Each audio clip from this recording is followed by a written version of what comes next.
Some people I encounter doing van life are truly unforgettable, and that is exactly how I would describe Lisa, and so much more. Determined, resilient, in fact, brilliant. And you are going to see from the tour of the van she designed why I describe her as brilliant. From pull-down shelves and an elevator bench lift to help her get into bed, her van build is simply amazing. Well, here we are again doing your tour. I just can't believe all of the special features that you have in here. And you designed this all yourself? I designed everything, even small details like the cabinet pulls and the drawer pulls. I went with recessed because if they were to stick out, it could potentially catch in my wheels and then, take up more space. So small little things like that really mattered to make the van more accessible for myself. So why don't we start back in the bed area? So I see you have a really good sized bed. What size is that? It's a full queen size, and then it gets a little smaller, the sleeping area, because my surfboard actually sits up there too when it's in the van. So you've got 2 windows here on this side? Yeah, the whole van, I've got as many windows as you can actually get. I wanted all natural light, and then I do cover them up at night for privacy, but I just wanted to be able to let in a lot of light in the day when I am in the van. Wow. So I'm counting here. You got 1 window here, 2 on this side, 2 in the back, and 2 more on this side. As well as my sliding door window. Wow. Yeah. And you've got this space where he's framed it, where you've got about 5 inches or so, where you have shelving on the bottom or a window sill that has place for storage. Your shades, your window covering is one of the things I wanted to show. So can you explain, because it's an accordion style and you made these yourself, can you explain exactly how your window coverings work? It's just a big sheet of Reflectix to fit the window, and then I took poster board, the height of the window, and I cut it into slits. So a window would have about 6 pieces of long, narrow poster board, and then it's just glued onto the Reflectix, and that's what gives it its support to be able to stand upright. And then I just covered that all in fabric, which was a thermal curtain. So it's, got thermal properties, keeps it warmer too as well. That's brilliant. So it closes, it opens and closes. And I'm seeing you have a little pull here, because when I was opening and closing it, I felt that you had different pieces in here. That is really cool. I want to try and see if I can do that. Oh my goodness. Well, let's look at some of the other things you have up in here. I see that you have this shelf that you can access from both sides. Yeah, it takes me so long to get back in my vehicle using the wheelchair lift, so I wanted something that I could quickly grab my jackets or my tools or my hats from the outside without having to get back in the van, but still have the ability to grab them from the inside as well. Because getting back in is a bit of a, yeah. So now I'm looking over here and you've got loads and loads of cabinets. 2 large cabinets, 3 small ones, and then you've got all of these drawers down here. So you've got loads of cabinet space and drawers. And then I'm looking over here, and then this is something I really want you to demonstrate. And I'm going to let you tell everyone what it is. So this is just a bench, but it also has a double feature as a lift into my bed, because I built the van around my mountain bike, which is under the bed. Okay. But it's pretty high. So my bed is almost, it's shoulder height. And since I have to use my arms to transfer into bed, it would have been very, very difficult to just use my arms and get straight onto bed. So I came up with this idea, and I just used an electric actuator on the inside of the bench. So you have an elevator bench. I have an elevator bench. that lifts you into bed. Yeah. And that was your idea. It was my idea. It took a long time to figure out how I was going to manage getting into bed. At first I thought I was just going to do 2 steps, so a transition step. But this has been in for a little over a year and a half now. And it really works. It saves my shoulders from a lot of effort. Would it be too much for you to show us how that works? That is just, it is so creative. So I just transfer onto the bench here. Okay. And once I'm on, And you have a remote. I have a remote. And then I push the button, and it's slow, but it gets me right up to almost the bed height. So you're moving right now as we're speaking. That Yeah. bench is, oh my words. I don't know how you thought of that. I think it's just my engineering brain. I'm really, problem solving is my jam. You know, if there's a problem, I'll figure it out. Speaking of your engineering brain, you went to college and you got a degree in what? Yeah, I studied mechanical engineering in Oh my university and words. worked for an engineering firm designing commercial buildings for 15 years. Oh my words. So then you just transfer over into the bed. You should patent that. You know that? Yeah. That's, I don't know if you can patent an elevator bed. oh my words. And then you just get into bed. Yeah. And you have your remote. And so you were telling me you have everything on remote, like your Max fans are on remote, your lights are on remote. My power sliding door is, you know, on a remote, on my key fob. And out of bed, I actually don't use my elevator. I just like gravity, do all the work. Okay. And I just get in a good position and then slide back into my wheelchair using gravity. Okay. So you use the elevator to go up, but not to come down. Yeah. So you were sharing with me also that not only do you have an elevator bench, but you have an elevator bed, but you said you can really see it better from the outside. But can you explain it, and we'll go and look at it. Explain what your bed does, because this is just ingenious. So every corner has an electric actuator, and that's just like a pole kind of, and that can push each corner up or down. And so if I'm parked and my right side is, you know, leaning into a curb or something, I can raise my bed up so I'm sleeping level. And so if you're headed down a slope, you can do the same thing. Or if you're headed with your head up and your feet down, you can do the same thing. Yeah. I do not like sleeping with my head below my feet, so I will raise my head up if I'm ever in that circumstance. I've got to see this. Everyone has got to see this. There are like 55 million things in here you should be patenting. I mean, it's just so cool. But speaking of that, let's look at the shelf that you have inside this cabinet. Sure. So now, can you explain that? Yeah, it says I really wanted big cabinets in the kitchen, and that is so I could fit in this pull-down shelf. Now I have to use a stick to get the door of the shelf all the way open. Okay. But then I can pull this down and I can reach all of the food that's on the top shelf where normally I wouldn't be able to get and use all. So how does this work? So it's just on what? It's on, again, sort of an actuator or a piston. And then that helps the load of the weight of the shelf. You can hear it, and I can push it back up with minimal effort. So you have one or two on either side? I just have one in, yeah, there's pistons on each side, and then this is the only cabinet that has a pull-down shelf in it. Okay. So what is the weight that it will hold? What are they? I don't know the actual weight limit, but I mean, that's been full of cans and canned goods, so it's never failed me. So you can have things up high there and reach them because you just pull it down. Like if you look here, I wouldn't be able to reach anything higher than about here. Right, right. And all that would be wasted space. So let me ask you this.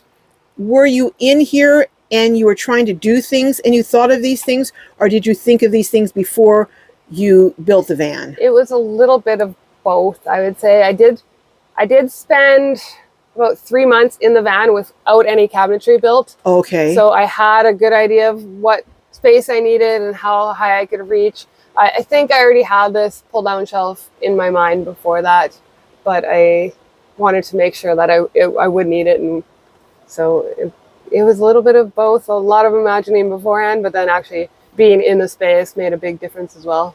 So how do you cook and what do you use to cook on?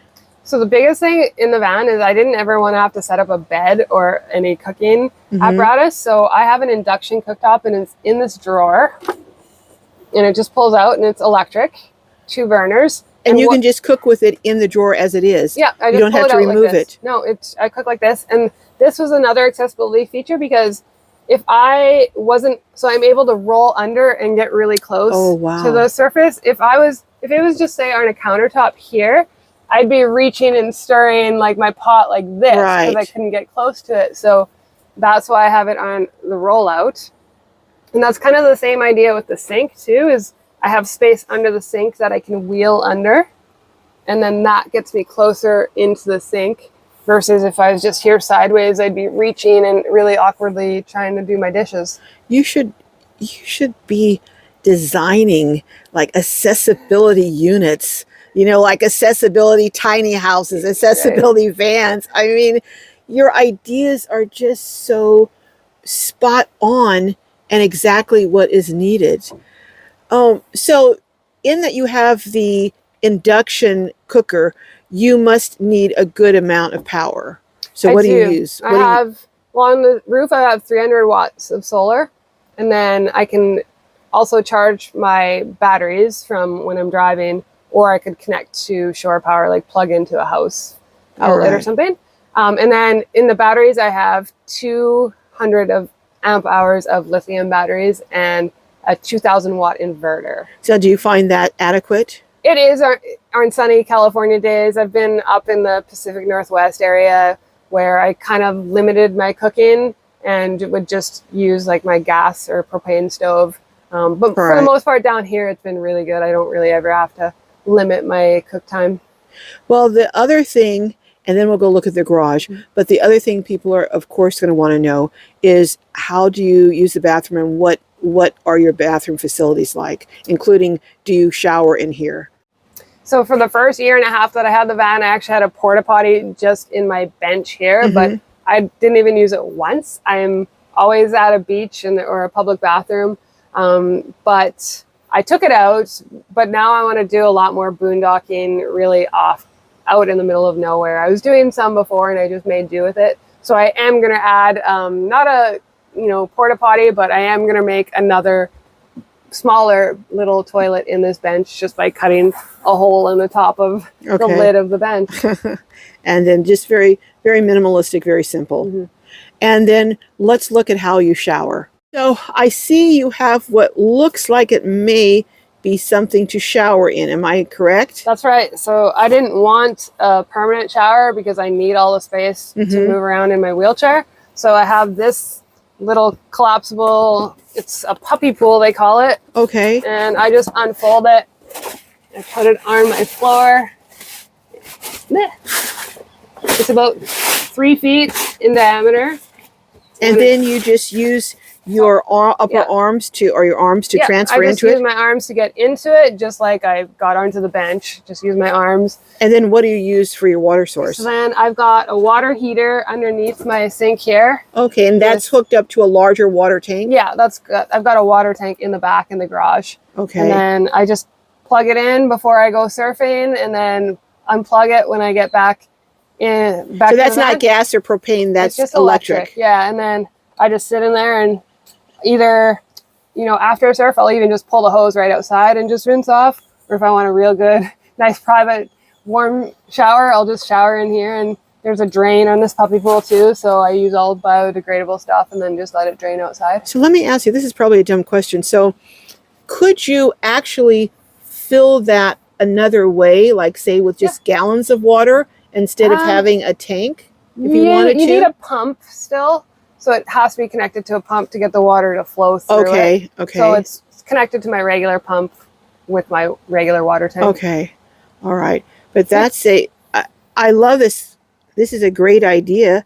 And it keeps you from having to put in a full shower, but you can still get clean in here. Yeah. And I used to go to the gym all the time to shower, but, I want to do more boondocking and I want to be more self-reliant, so this has been a good addition. And you were saying that also you can just move that water heater over to the edge of the van and you can actually rinse off outside? Oh, I don't even have to move the water heater. The hose will reach all the way outside. It stretches. Okay. Yeah.